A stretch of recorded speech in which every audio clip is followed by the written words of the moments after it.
하지정맥류 이러면 낫는다. 중철중에 이러면 낫는다.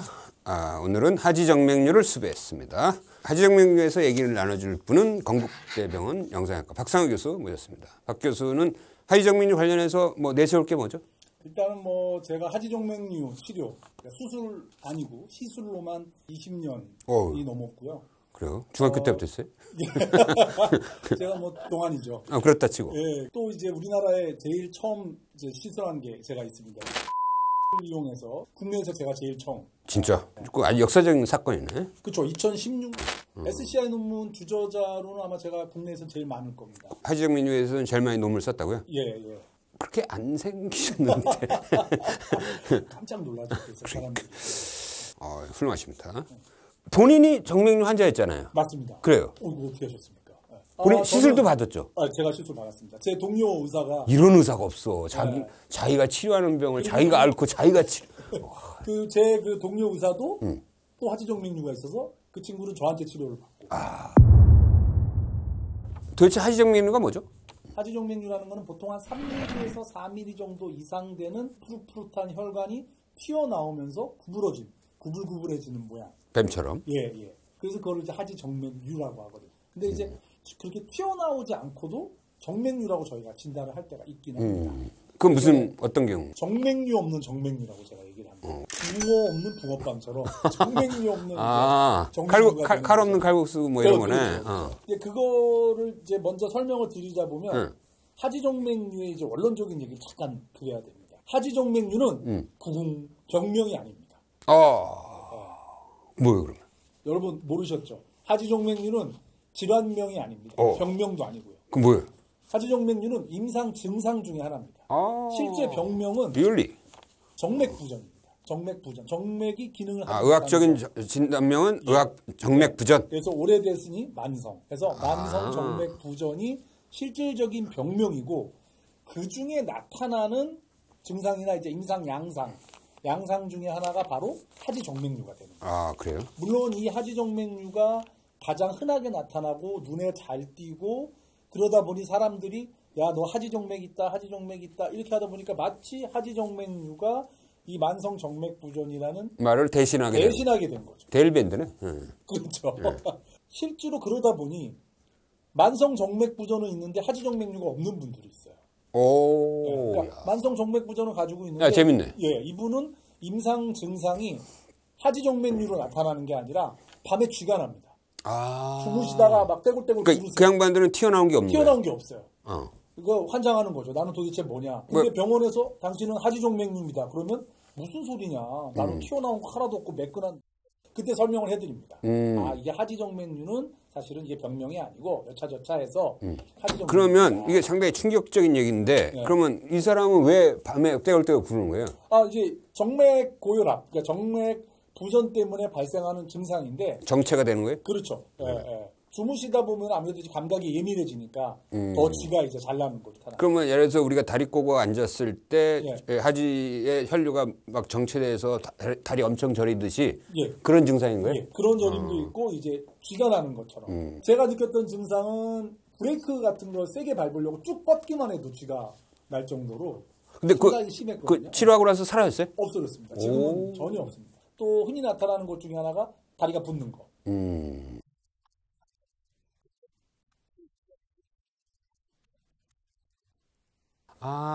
이거 중요한 포인트네.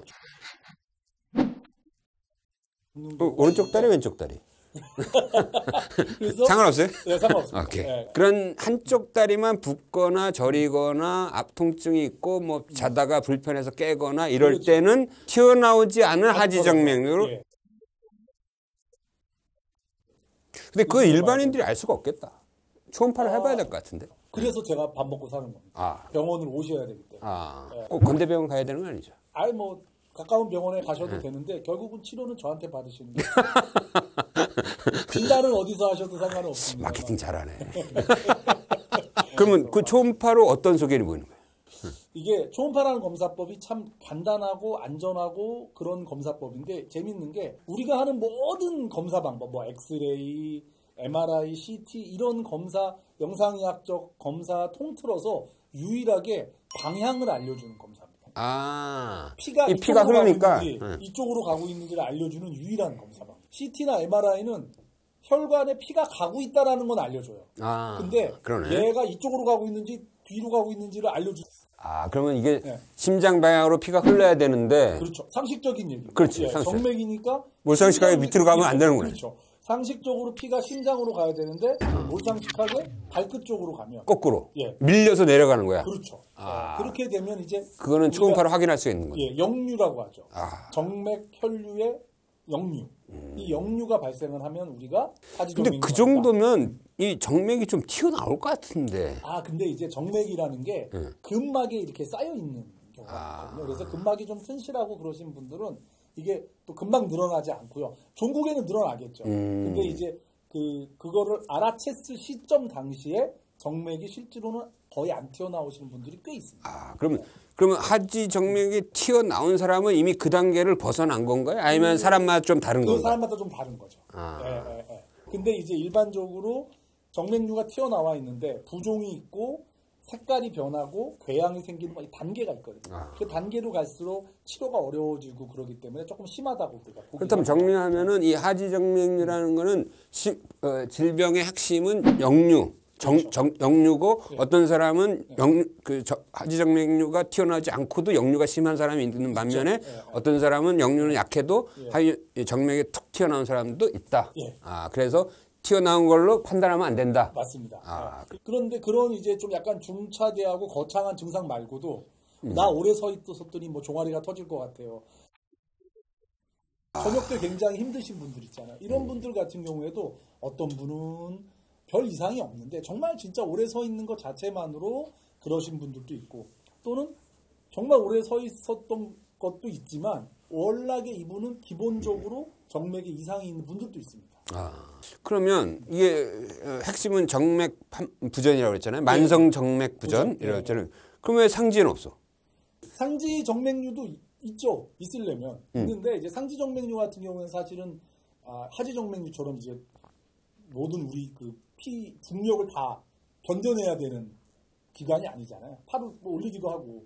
뭐 근데 하지가 항상 서 있어야 되니까. 하지는 항상 중력의 반대 방향으로 이렇게 서 있는데 하루 종일 물구나무 서는 사람은 걸릴 수도 있겠네. 그렇죠. 그러니까 이게 정맥류라는 게 이게 별게 아닌 게 뭐냐면 원래 별게 아니고 그 20년 동안 심플한 컨셉이다 이거지. 뭐냐면 없던 병이 생기는 게 아니고요. 있던 정맥이 튀어나오고 꼬불꼬불해지는 거거든요. 압력을 견디다 보니까. 그러니까 상지에도 그럴 수 있죠. 그런 경우에는 그거를 제거할 수 있습니다. 증상은 별로 없어요. 상지 정맥류 같은 경우는. 아무래도 하지랑 달리 제 몸에 있는 모든 피를 다 받아들이는 상황은 아니기 때문에. 그래서 상지 정맥류 같은 경우는 미용적인 측면으로 손등 같은 경우에 너무 꼬불꼬불하고 이상하게 튀어나와 있으면 제거를 하시는 분들이 있긴 있습니다. 그렇구나. 뇌정맥류는 없어요? 뇌정맥류. 뇌도 있죠, 정맥류. 동정맥류도 있고, 그 정맥류도 있고 다 있죠. 근데 그 발생하는 원리는 똑같아요? 그렇죠. 모든 정맥류는 정맥의 판막에 이상에 의해서 생기는 겁니다. 그러니까 이게 정맥이라는 거는 동맥하고 달리 동맥은 가만히 있어도 심장이 피를 짜주는 그 압력으로 손가락 끝까지 이제 피를 전달을 하는데 정맥 같은 경우에는 압력이 굉장히 낮거든요, 훨씬. 그래서 정맥 피를 이제 심장으로 보내려면 거꾸로 피가 내려올 수 있잖아요. 그렇죠. 그거를 막아주기 위해서 댐이 있는 거예요.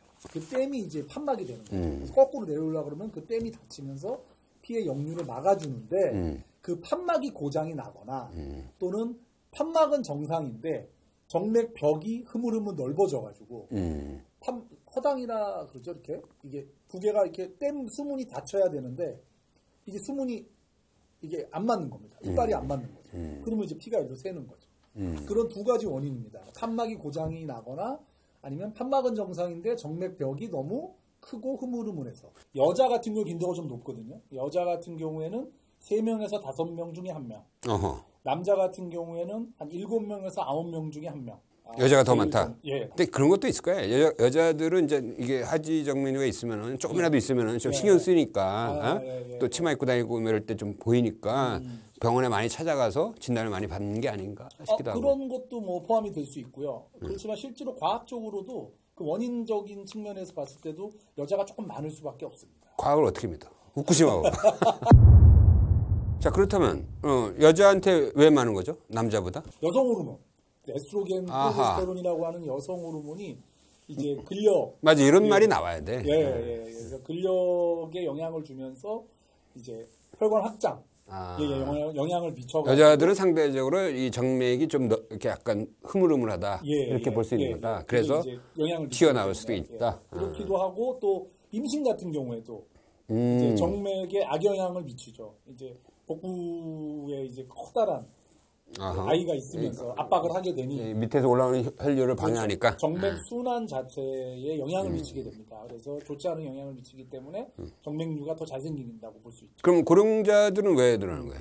그것도 아까 말씀드렸던 것처럼 어떤 이게 흐물흐물해지나 나이가 들면? 그것도 영향을 주고 아무래도 이제 기능적인 측면에서 연세가 드시다 보면 많은 부분이 또 떨어지게 되죠. 많이 떨어지셨잖아요. 많이 떨어지긴 했는데 그러면 이게 체질적 요소라고 치면은 가족력도 있어요? 엄마가 하지정맥류면 딸이 하지정맥류. 그러니까 뭐 반드시 그런 건 아니고요. 확률이 높다. 네, 그렇죠. 확률은 높죠. 당고모가 하지정맥류. 재종간이나 뭐 이런 제가 예전에 경험했던 경우는 아버지가 하지정맥류가 있었고 어머니가 하지정맥류가 있었어요. 와. 근데 그분이 하지정맥류 집안이네? 예, 딸이 4분이 있는데 4분이 다 하지정맥류. 와. 그래서 따님 3분하고 아버지, 어머니도 제가 다 치료해드렸던. 한 집안은 완전 주치의네. 물론 다 이제 진단을 받고 오는 경우도 꽤 있겠지만. 그렇죠. 진료실에서 와가지고 어떻게 오셨어요? 했을 때 하는 말이 뭐예요? 다리가 아파서. 아프다. 예, 정맥류가 튀어나왔다는 거를 제외하면 제일 많이 호소하시는 게 아주 모호한 통증을 얘기하십니다. 우리가 흔히 연세 드신 분들이 이제 많이 병원에 오실 때 보면 다리가 아프다고 오시는데 이게 척추나 다리 신경 때문에 다리가 아프고 저린 건지 정맥 질환 때문에 다리가 아프고 저린 건지 구별이 잘 안 돼요. 그래, 그거 중요해. 특히 이제 감각적인 이상을 많이 호소하면 신경 쪽이 원인일 가능성이 높고 저녁에 통증이 심하고 아침에 괜찮아지고 이러면 정맥일 확률이 높고 뭐 이렇게 구별을 하지만 총파를 해보면 정맥 원인은 여지없이 드러나거든요. 자, 그렇다면 이게 통증이 없는 하지정맥류. 그렇죠. 그 냅둬도 돼요? 아까도 말씀드렸지만 하지정맥류가 꼭 반드시 뭐 1단계, 2단계, 3단계, 4단계에서 얘가 일로 가고 꼭 그렇지는 않습니다. 암처럼 이렇게 막 꼭 조기 하지정맥류, 중기, 말기 이런 건 말기 되면 뭐 이런 건 다 같이 없어요? 슬퍼하고 이런 건 없는데 문제는 이제 얘가 가만히 놔두다 보면 점점 심해지죠.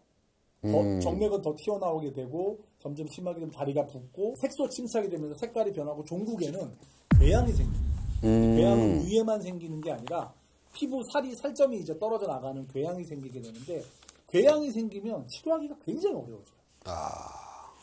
근데 그렇게 궤양이 생길 정도로 이렇게 생각보다 많이 방치하는 사람들이 있나? 많이 있습니다. 있어요? 네. 그럼 소위 말하면 뭐 치료의 골든타임이라고 할까? 애매한 불편감이 있고 하지정맥류 있다고 했을 때 어느 시점에서 이렇게 치료를 해주는 게 제일 무난할까? 환자분한테 이제 꼭 말씀을 드리는 게 이거는 놔두시면은 멈추거나 좋아지는 병이 절대 아닙니다. 그래서 이 역류는 사라지지 않는다. 네, 없어지지 않다. 이게 다 인생이 그런 것 같아. 역류는 사라지지 않아. 반드시 치료는 하셔야 되는데 놔두실 필요가 없다. 빨리 하시는 게 좋다. 라고 이렇게 말씀을 드리죠. 건드려야 될 부분이 아무래도 적어지니까 그러니까 소위 말하는 판이 더 커지기 전에 이제 진압이 가능하다는 거죠. 증상이 있는 하지정맥류 더 이상 시간 끌지 마세요. 낳기 전에 하려는 거 아니지? 다른 병원 갈까? 그러면 이게 나아지진 않지만 예. 진행의 속도를 좀 줄인다든지 좀 약간 예방하는 생활 습관 같은 거 있지 않을까? 진행을 줄이는 방법이라는 거는 걷는 거나 뛰는 게 좋은데 만약에 역류가 있다면 이미 발생을 했다면 걷거나 뛰게 되면 역류가 더 계속 조장이 되는 거죠. 그래서 이미 역류가 생긴 사람한테 운동을 권하는 건 좋지 않은 방법. 본인이 이상이 있으면 먼저 검사를 받아보고 당신은 하지정맥류 아닙니다. 그러면 운동은 계속해서 하지정맥류를 예방하게끔 하지만 근데 역류가 있는 사람을 운동 안 시킬 수는 없잖아. 또. 만약에 하게 되면 스타킹을 신고. 스타킹을 신고. 남자 환자가 스타킹 사러 가면 좀 이상하게 보진 않을까? 얼굴에만 안 쓰면 되죠. 그 하지정맥류를 본드로 고친다는 소문이 있던데 이건 무슨 얘기예요? 국내에서 제가 제일 처음. 진짜? 목격자가 있어요?